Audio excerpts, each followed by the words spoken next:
তাহলে স্বার্থপর এই দুনিয়া কারো জন্য থামে না। কারো হাতে সময় নাই রে দোস্ত, কারো হাতে সময়, কারো হাতে সময়। দিন শেষে, রাত শেষে একাকী ভাইবা দেখেন, আমি আমি আমি একাই, আমার সুখে আমি, আমার দুঃখ আমি, আমার আনন্দ আমি, আমার বেদনা। ঠিক একদিন কবরে আমি একাই, একদিন হাসরের ময়দানে আমি একাই, একদিন ফুলসিরাতের গোড়ায় আমি একাই, একদিন আমল নামার হিসাব নিতে গিয়ে আমি একাই। অকুল্লুহুম আতিহি ইয়াউমাল কিয়ামাতি ফারদা। আল্লাহ বলছে তোমাদের সকলকেই আমি আল্লাহর সামনে কিয়ামতের দিন আসতে হবে একজন একজন। ফারদান অর্থ ওয়াহিদান, একজন একজন, একজন। ইয়াবাসুহুমুল্লাহু জামিআন। আল্লাহ বলে তোমাদের সকলকে আমি আল্লাহ তাআলা হাসরের ময়দানে উঠাবো। ফায়ুনাব্বিউহুম বিমা আমিলু। সকলকেই তাদের পুরা জীবনের আমল জানাবো, আমি আল্লাহ শোনাবো। আহসাহুল্লাহু ওয়া নাসু। আল্লাহ বলেন আমি গুনে গুনে রেখেছি, যদিও তোমরা ভুলে গেছো। আমার মনে নাই, আপনারও মনে নাই। 2024 সাল গত বছর ঠিক এই দিনে, এই টাইমে আমি আপনি কি করছিলাম আমার হয়তো মনে নাই, আপনারও মনে নাই, কিন্তু আল্লাহ তাআলা বলেন আমি গুনে গুনে রেখেছি। আল্লাহ তাআলার কাছে হিসাব আছে তো, ফেরেশতার কাছে হিসাব আছে তো, আমলনামায় লেখা আছে তো, অঙ্গ প্রত্যঙ্গ সাক্ষী আছে তো, জমিন সাক্ষী আছে তো। এত কিছু ফাঁকি দিবেন কেমনে? জমিনকে ফাঁকি দিবেন কেমনে? এই দেহকে ফাঁকি দিবেন কেমনে? ফেরেশতার আমলনামার খাতা ফাঁকি দিবেন কেমনে? ফেরেশতার স্মৃতিতে উনি মুখস্থ বলবে, সেটা ফাঁকি দিবেন কেমনে? আল্লাহর নজর ফাঁকি দিবেন কেমনে? আলাম ইয়ালাম বিআন্নাল্লাহা ইয়ারা। রব্বুল আলামিন বলে তুমি জানো কি বান্দা, আমি কিন্তু সারাক্ষণ তোমাকে দেখি। কতক্ষণ? কতক্ষণ? আল্লাযী ইয়ারাকা হিনা তাকুম ওয়া তাকাল্লুবাকা ফিস সাজিদিন। রব্বুল আলামিন বলে বন্ধু আপনি যখন নামাজে দাঁড়ান, আমি সরাসরি আপনাকে দেখতে থাকি। আপনি যখন আমার বান্দাদের সাথে রুকু সেজদায় উঠা বসা করেন, তখনও আমি আল্লাহ আপনার দিকেই তাকিয়ে থাকি, সারাক্ষণ দেখি। লা তাখুযুহু সিনাতুন ওয়ালা নাওম। রব্বুল আলামিন বলে আমার চোখে কোনো তন্দ্রাও নাই, ঘুমও নাই। আমি ঘুমাও যাই না, তন্দ্রাও যাই না, আমি জিমাইও না, আমি ঘুমাইও না। ওমা মাসসানা মিন লুগুব। কোন কাজ করতে কখনোই কোনো ক্লান্তি আমাকে স্পর্শ করে না। আল হাইয়ুল কাইয়ুম। সর্বদাই আমি জীবিত আছি, সর্বদাই আমি প্রতিষ্ঠিত আছি এক অবস্থায়। এই জন্য চলেন, আমার কথা এটাই, ইসলাহি মজলিসের মূল ফিকির ইসলাহে নফস, আত্ম উপলব্ধি, নিজের বিবেক জাগানো যে হায় আমি কি করছি, এই সমাজের কে কি করছে সব বাদ দেন, আমনে আমি চলেন, একা একা ভাবি আমি কি করছি। এই মজলিসের ফিকির এটা, এই মজলিসের ইচ্ছা হলো কি এইটা, ইসলাহি মজলিসের মূল চেতনাই এটা। আত্ম উপলব্ধি মানে নিজের উপলব্ধি, নিজের উপলব্ধি, আত্মসংশোধন, আত্মশুদ্ধি, নিজের পরিবর্তন। প্রত্যেকেই বিবেক থেকে ভাবেন, ইনসাফ করে ভাবেন যে যে অবস্থানে আছি এভাবেই হাসরের ময়দানে দাঁড়ালে টিকবো তো? কথা বলেন না কেন? হাসরের ময়দানে টিকবো তো? তাই তো এটা বদলান, নিজেকে সুন্দর করেন, নিজেকে পরিবর্তন করেন। কোন মানুষই তো দুনিয়াতে দুনিয়াবি কোনো কাজে এক অবস্থার উপরে দীর্ঘদিন পড়ে থাকে না। দেশে থেকে পারে না, বিদেশ গেছে, বিদেশ গিয়ে কুলাইতারে না, আবার দেশে আসছে, এই ব্যবসায় কিছু করতে পারে না তো আরেকটা ব্যবসা চেঞ্জ করছে। কোনো না কোনো ভাবে মানুষ তার পলিসি, তার যেই কোনো ব্যবস্থাপনা সে চেঞ্জ করে, যে যেভাবেই হোক আমাকে আমার গন্তব্যে টার্গেটে পৌঁছতে হবে। তো আখিরাতের কোনো টার্গেট নাই, পরকালের জন্য কোনো প্রস্তুতি নাই। সারা বছর বুঝবেন সে এক তালে, যার কোরআন শরীফ অশুদ্ধ, আপনি বুঝিয়ে এই মৃত্যু পর্যন্ত অশুদ্ধ কোরআন, এটাই জীবন। জিন্দেগি মিয়া, এটা কি? যার সূরা কেরাত অশুদ্ধ, আপনি বুঝিয়ে সারা জীবনে এভাবে সূরা কেরাত অশুদ্ধ, এটা এভাবেই থাকবে, এটার কোনো চেঞ্জ নাই। কথা বলেন না? তো যিনি সুদ খান, তো 30 বছর শুধু সুদে খাইবেন, কোনোদিন এটা মনে পড়বে না যে এটা গুনাহ। যার স্ত্রী আজকে 20 বছর বেপর্দা, তো এ বেডির কি কোনো বুঝাপড়া করবেন না যে তুমি কি এভাবেই চলবা মৃত্যু পর্যন্ত, এই জীবন? আপনার যেই ছেলেটা 6 মাস 1 বছর কোনোদিন ফজরের নামাজ পড়ে না, এই সন্তানরা, ছেলেরা, বাবারা বলো, বাপ বলো। এখানে আমি স্পষ্ট শুধু শুনাইতে চাই, ফাখালাফা মিন বাদিহিম খালফুন। আল্লাহ বলে প্রত্যেক জাতির মধ্যে নিকৃষ্ট মানুষ কারা? আল্লাহ বলছে নিকৃষ্ট মানুষ তারা আবাউস সালাহ, যারা তাদের নামাজকে নষ্ট করে, নামাজকে নষ্ট করে, নামাজকে নষ্ট করে। খোদার কসম আল্লাহ বলছে ওরা খালফুন, ওরা নিকৃষ্ট মানুষ, ওরা নিকৃষ্ট প্রজন্ম, ওরা অসভ্য মানুষ, ওরা মন্দ লোক, ওরা বদ লোক। কোরআন শরীফের আয়াত। যারা তাদের নামাজ নষ্ট করে, এই যে আয়াত পড়ছি আমি, এই আয়াতের তাফসীরের মধ্যে এবার বোঝেন, তাফসীরের মধ্যে এই আয়াতে আছে যারা নামাজ নষ্ট করে তারা নিকৃষ্ট প্রজন্ম, নিকৃষ্ট জেনারেশন, মন্দ উত্তরসূরি। এখন তাফসীরে কথা স্পষ্ট আছে, ওয়ালাইসাল মুরাদু আন্নাহুম তারাকুস সালাহ, যে এই আয়াতের এর দ্বারা এটা উদ্দেশ্য নয় যে তারা নামাজ টোটালি ছেড়ে দিছে, এটা উদ্দেশ্য না। মানে টোটালি নামাজ পড়ে না এরা না, যারা একদম নামাজ পড়েই না তাদেরকে বোঝানো হয় না, বরং নামাজ পড়ে কিন্তু নামাজকে নষ্ট করে। বুঝেন নাই? নামাজ পড়ে কিন্তু নামাজকে কি করে? আল্লাহ বলছে তারা হলো নিকৃষ্ট মানুষ, আর যারা নামাজ ঠিক রাখে তারা হলো উত্তম মানুষ। তাহলে যে নামাজ পড়ে না ওই কোন প্রকারের মধ্যে? তাফসীরের আলোকে বোঝা যায় ওই মানুষের কোন জাতের মধ্যেই পড়ে না, ওই নিকৃষ্টও না, উৎকৃষ্টও না, ওই মানুষের কোন জাতে না, বেনামাজির কোন প্রকারে নাই, ওই কোন আইটেমে পড়ে না, ওইটা নিকৃষ্টও না, ওইটা ফসাও না, ওইটা কোন জাতের না, ওইটা কিছুই না, ওইটা হাইওয়ানও না, কিছুই নাই। ওই আলোচনার আউট অফ সিলেবাস, ওই আলোচনার বাহিরে, ও মূলত আলোচনার বাহিরে। বেনামাজি কোনো আইটেমেই নাই, বরং নামাজি কিন্তু নামাজ নষ্ট করে।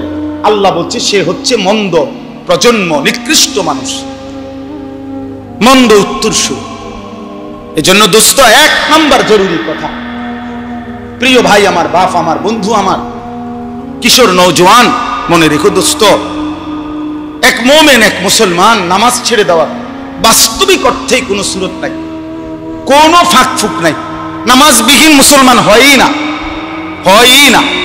আল আহদুল্লাযী বাইনানা ওয়া বাইনাহুম, আল্লাহর নবী বলছে বেঈমানের সাথে আমাদের সাথে চুক্তি, বেঈমান নামাজ পড়ে না, আমরা নামাজ পড়ব।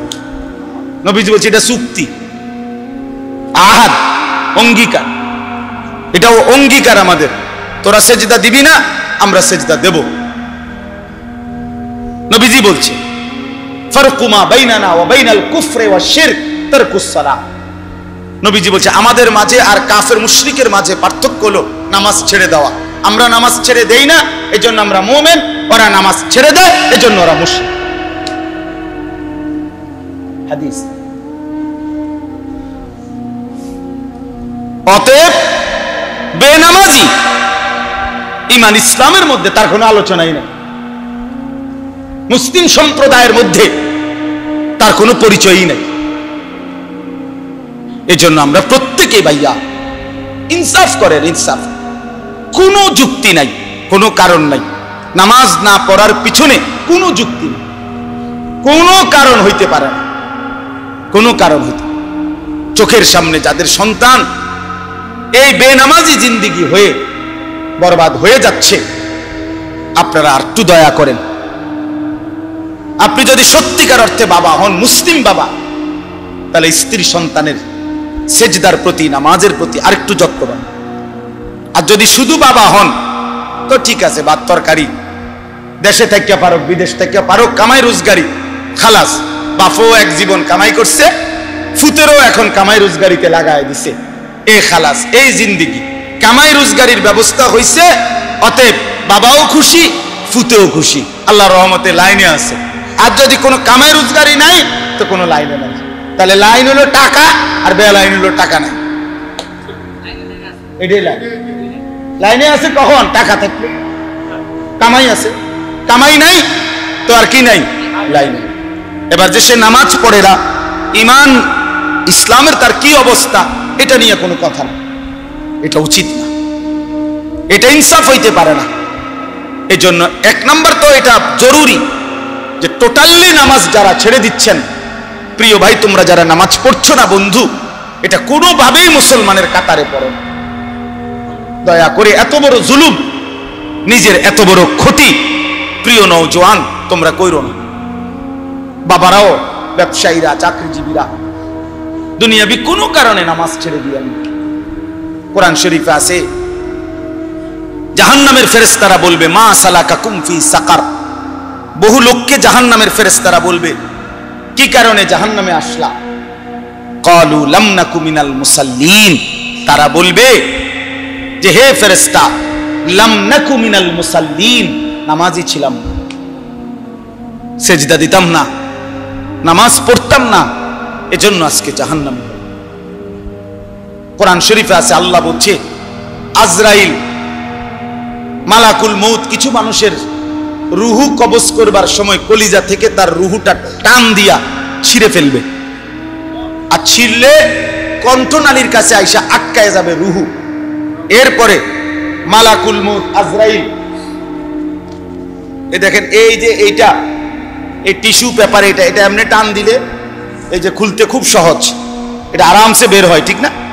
কিন্তু এই যে এখানে একটা পলিথিন আছে, দেখেন, দেখছেন নি, এটা আমি টান দিলে খোলে না, এটা টাইম না ছিঁড়তে হয়, টান দিয়ে দিয়ে কি করতে হবে? টুকটুক করে ছিঁড়তে হয়। এই আল্লাহ তাআলা কোরআনে বলছে, নবীজি হাদিসে ব্যাখ্যা করে বুঝাইছে, আজরাইল এই নাফরমানদের এই রুহু কণ্ঠনালী থেকে এরকম টাইনা ছিন্ন ভিন্ন করে বের করবে। এ কারা? তারা কারা? কোরআন শরীফ আল্লাহ সরাসরি বলছে ফালা সাদ্দাকা ওয়ালা সাল্লা, ওরা যারা আমাকে বিশ্বাস করে নাই, ওয়ালা সাল্লা, এবং নামাজ আদায় করে নাই। আল্লাহ বলছে তোর কলজা ছিঁড়ালাম, তোর কলজা ছিঁড়া ফেলবো, তোর রুহু ছিঁড়া ফেলবো আজরাইল দিয়ে, মনে রাখিস। এখন ভাত খাও, দুনিয়া ভোগ করো, দুনিয়া বেঈমানও ভোগ করে, দুনিয়া জানোয়ারও ভোগ করে, দুনিয়া কুকুর বিড়ালও কি করে? ভোগ। আল্লাহ আমাদেরকে বুঝ দান করে। এজন্য আল্লাহ তাআলা বলেছেন মন্দ প্রজন্ম হচ্ছে তারা যারা নামাজ নষ্ট করে। এখন নামাজ নষ্ট করে মানে কি? বললাম যে নামাজ পড়ে না এটা না, নামাজ পড়ে কিন্তু কি করে? তিন শ্রেণী। এক, যে ব্যক্তি নামাজকে সব সময় বিলম্ব করে, সব সময় ইউআখিরুনাস সালাহ, নামাজকে সব সময় তাখির করে, সব সময় দেরিতে নামাজ পড়ে, দেরিতে অভ্যস্ত, নামাজের ওয়াক্তের একেবারে লাস্ট মাথায় নিয়া একেবারে বেড়াত লাগাইয়া এটারে একেবারে শেষ মাথাত নিয়ে কি করে? নবীজি সাল্লাল্লাহু আলাইহি সাল্লাম হাদিসের মধ্যে আছে, নবীজি তিনবার বলছে ওই নামাজ মুনাফিকের নামাজ, তিলকা সালাতুল মুনাফিক, ওইটা মুনাফিকের নামাজ, মুনাফিকের নামাজ, মুনাফিকের নামাজ। আসরের নামাজের উদাহরণ দিতে গিয়ে বলছে নবী যে ইয়ারকুবু হাত্তা তাগরুবাশ শামস, অর্থাৎ সে অপেক্ষা করে, আসরের নামাজ পড়ে না, সূর্য ডুবার কাছাকাছি হয়ে যায়। আর সূর্য ডুবার সময় নবীজি বলছেন হাত্তা কানাত বাইনা কারনাই শয়তান, শয়তানের দুইটা সিংহের মাঝখানে সূর্য চলে আসে ডুবার সময়। এই সময় দাঁড়িয়ে কামা ফানাক্কারা আরবাআন, দাঁড়িয়ে 4 রাকাত আসরের নামাজ যেন 4টা ঠক্কর মারে। 1 থেকে 1.5 মিনিটের ভিতরে 4 রাকাত নামাজ পড়ে ফেলছে লাস্ট টাইমে। রাসূল বলছে এটা মুনাফিকের নামাজ, মুনাফিকের নামাজ, মুনাফিকের নামাজ। এজন্য নামাজকে নিয়মিত বিলম্ব করা, নামাজকে নিয়মিত দেরি করে পড়া, এটা মন্দ লোকের আখলাক। এই যে আল্লাহ বলছে।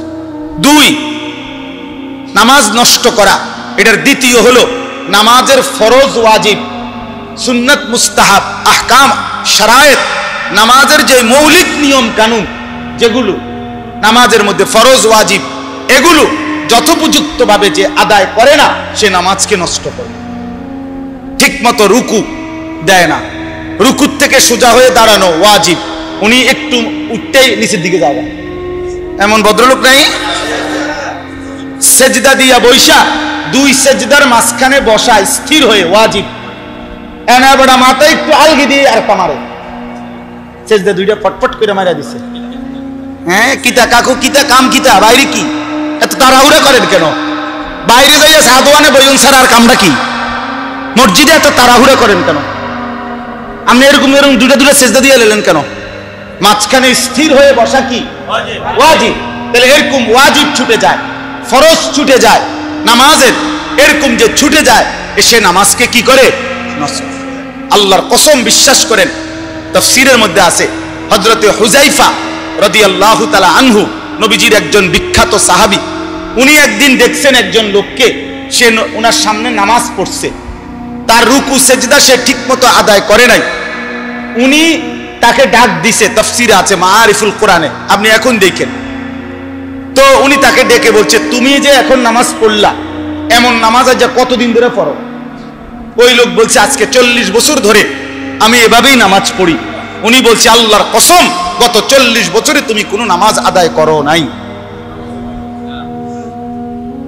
কি কঠিন ব্যাপার, কি কঠিন ব্যাপার। উনি কাজা করলে, যদি কাজা করো তাহলে তো হইতো না, উনি কাজা করলে তো এইটাই পড়বো, উনি যে ডকের নামাজ পড়ছে এইটাই তো না, কাজা করলে লাভ কি? উনি যতক্ষণ পর্যন্ত এটাকে সহি শুদ্ধ না করবে ততক্ষণ কাজা করলে কি, কাবা শরীফের সাথে দাঁড়াইয়া পড়লে কি? ওনার তো সূরা কেরাত অশুদ্ধ, ওনার তো রুকু সেজদা অশুদ্ধ।